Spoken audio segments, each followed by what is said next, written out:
Sisanya ini menurut kajian Indef, ini yang ruwet nggak keru-keruan ini. Nah, itu yang ini bikin sebetulnya ruwet. Ini udah tepat atau ini sebetulnya ini utak-atiknya pemerintah aja? Ini otak-atik of budget namanya, Pak.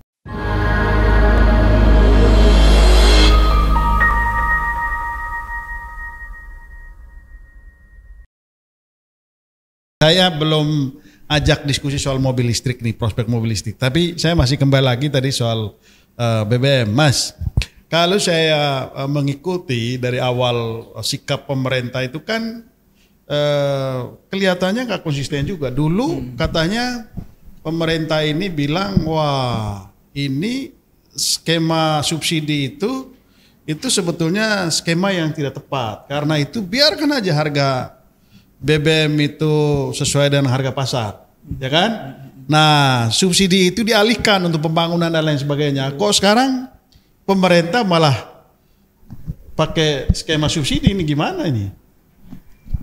Ya, itu yang kemudian jadi persoalan juga ya. Sebenarnya kalau berbicara soal terma subsidi sendiri, dalam konteks ini pemerintah benar juga gitu ya. Karena kalau ngomongin subsidi sendiri memang kalau kita bedah di APBN itu cuma 20 triliun.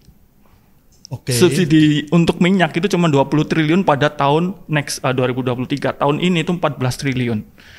Yang tahun ini itu 2022. Di anggaran itu cuma 14 triliun subsidi untuk minyak.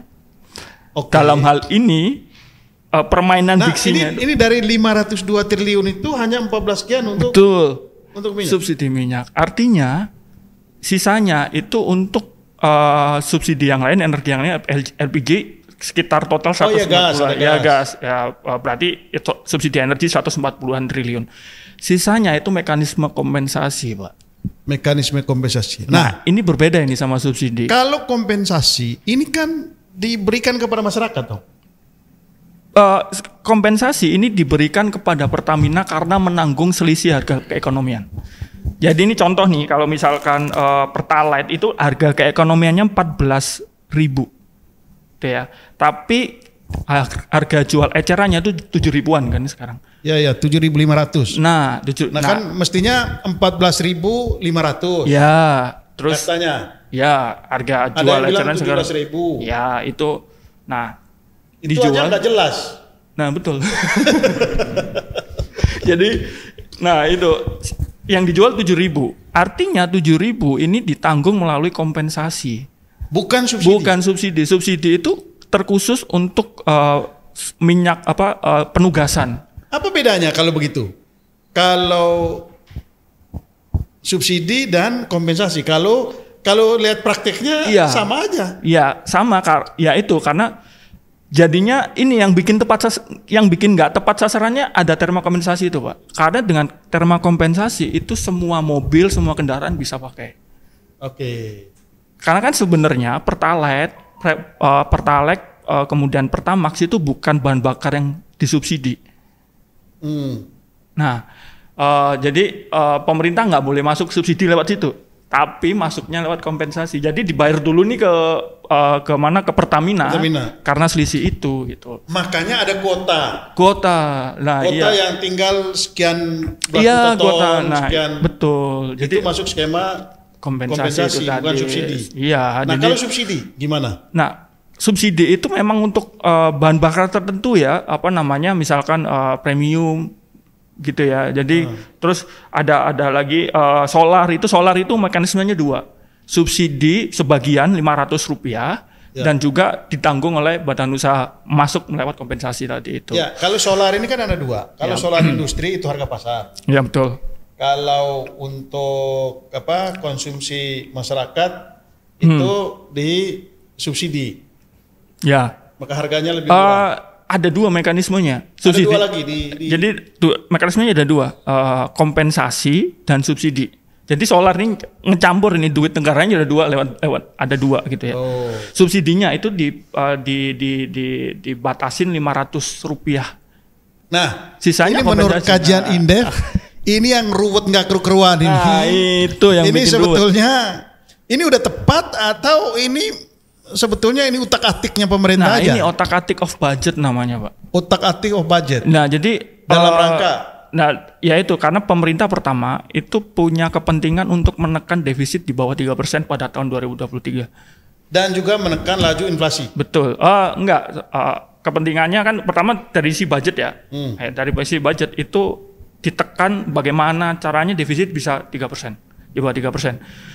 Nah, tadi makanya bilang ada harganya sebenarnya harus 17.000 gitu ya. Jadi ini dalam tanda kutip ini ada semacam burden sharing yang tidak tampak antara Pertamina dan pemerintah. Jadi Pertamina ini disuruh rugi dulu sama pemerintah, sehingga masuk uang kompensasi dan sebagian ditanggung Pertamina. Oke, kalau misalnya ini Mas Didi dari dari Demokrat keras, kami menolak subsidi, apa yang terjadi?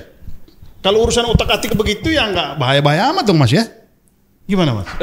Bahayanya karena tidak tepat sasaran karena kompensasi tadi Pak. Ya artinya itu yang perlu dibenahi. Iya betul. Tidak harus subsidi.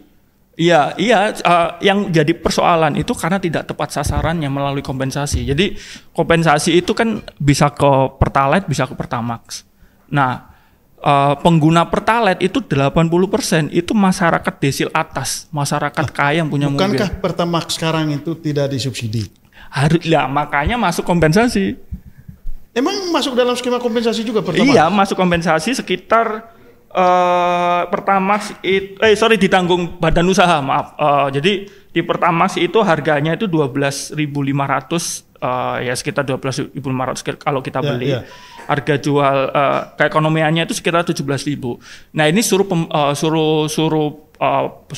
Pertamina yang kemudian menanggung selisih itu tadi. Nah, itu yang jadi persoalan. Subsidinya itu sudah terfokus untuk minyak tertentu. Tapi kompensasinya ini yang kemana-mana ya sebenarnya Pak. Nah, begitu. Saya ke Mas Didi. Mas Didi, ini kan Ibu Sri Mulyani mengatakan bahwa kalau DPR nggak setuju, ini loh, kalau DPR nggak setuju kita ini naikkan harga, nah terus subsidinya uang dari mana? Nah, cuma satu pilihannya menurut Ibu Sri Mulyani, yaitu utang. Kalau DPR tidak setuju harga dinaikin, itu gimana? Nah, ini diskusi hari ini menarik sekali. Barusan dari Indef ini ternyata dari ada informasi dari Indef, ternyata kalau yang saya tangkap nggak harus utang nih harusnya ya. Harus utang. Tinggal kita dan nggak perlu utak-atik kayak begitu. Kita perbaiki aja ya. Jadi kutak-atik untuk hal yang baik lah ya. Tadi kan lebih pada tidak tepat sasaran kompensasi, ya. Ini yang jadi masalah. Itu satu poin. Dari zaman dulu memang kompensasi buat rakyat aja sering nggak tepat sasaran, ya. Ini kan salah satu alternatifnya kan kalau BBM naik harus ada kompensasi. Tadi Bang Salang sempat menyinggung ya. Dari awal aja bicara yang paling buat masyarakat yang paling miskin, BLT saja tidak tepat sasaran. Padahal kan kalau kita bicara kompensasi, kenapa nggak langsung ke rakyat aja? Ya tadi kan teknis banget ya, mungkin rakyat harus dijelaskan lebih pelan-pelan yang tadi yang disampaikan oleh Mas Denny dari Indef ya. Itu menarik yang di informasi itu ya. Nah sekarang bicara kompensasi, hemat saya kalau memang dinaikkan ya. Dari 502 itu kompensasi aja berupa cash ke rakyat menurut saya. Itu lebih sederhana, lebih mudah, tapi pelaksanaannya dari dulu ini yang tidak tepat sasaran masalahnya. Nah sekarang kan data-data rakyat miskin itu kan sudah ada sebenarnya. Nah bagaimana ini segera diperbaiki data-data ini. Cuma saya khawatir juga kalau ini ya, ada khawatirnya ini mau masuk tahun politik ya. Apakah jika kompensasi ke rakyat diberikan ini tidak akan dipengaruhi oleh tujuan-tujuan politik? Itu yang saya takutin ya. Nanti bisa masuknya ke pokberal politik. Jangan sampai, bukan itu ya saya jangan sampai begini ya. Jika memang bisa kompensasi langsung ke rakyat ya berupa cash ya, entah itu BLT, bantuan sosial dan sebagainya, bagaimana tepat sasaran dan tahun politik itu benar-benar dilakukan dengan fair ya. Tidak, kalau kita bicara kelompok atau golongan atau partai, ini tidak melihat warna yang ada, tidak melihat warna hitam, merah, biru, putih dan sebagainya, hijau apa dan sebagainya. Nah, ini bagaimana diatur diatur ulang lagi ini kompensasi. Kalau saya lebih yang senang kompensasi yang sederhana, kompensasi cash ke rakyat. Rakyat perlu itu, ya pada saat ini daripada utang luar negeri lagi. Ini jadi, gimana menjamin utang ini jangka panjang ini kita akan aman dari utang-utang ini. Nah, ya. Jadi Mas Didi setuju harga BBM naik, tapi kompensasi ke rakyat diberikan. Harus jelas dulu kompensasinya. Kalau itu nggak jelas, tidak firm, tidak diputuskan oleh pemerintah bersama DPR, ya jangan naik. Oke. Karena kalau dengar diskusi hari ini ada informasi yang menarik menurut saya. Ternyata ada cara-cara lain gitu, ada cara-cara yang bisa dilakukan. Nah, ini bagaimana tepat ke sasaran, benar-benar ke rakyat miskin. Selama ini tadi kan informasinya 80% yang subsidi BBM ini bicara subsidi, ternyata ke orang-orang mampu. Harusnya kan dibalik, 80% ke orang-orang yang tidak mampu. Nah oke lah, ini udah terlanjur harus dibenahi. Sekarang mendingan kompensasi cash ke rakyat itu ya, entah itu bentuknya BLT atau bentuk lain. Yang pasti ini harus ada kejelasan. Tadi kembali lagi ya, ini rezim pemerintahan sekarang dari awal ini memang nggak jelas ini ya, ngomong apa tadi bahwa anti subsidi begitu, lepaskan pada mekanisme pasar yang tujuannya untuk rakyat ini biar bersaing secara pasar bebas, tapi yang bertanggung jawab, mungkin maksud awalnya begitu. Tapi ternyata dalam kenyataannya malah subsidi, tapi subsidi yang gak konsisten. Subsidi ternyata buat 80% orang-orang yang mampu dan orang kaya. Ini benar-benar kacau nih. Otak-atik diksi. Yang aneh di Indonesia ini, yang aneh itu harga BBM naik teriak, harga BBM turun teriak. Jadi maunya apa ini?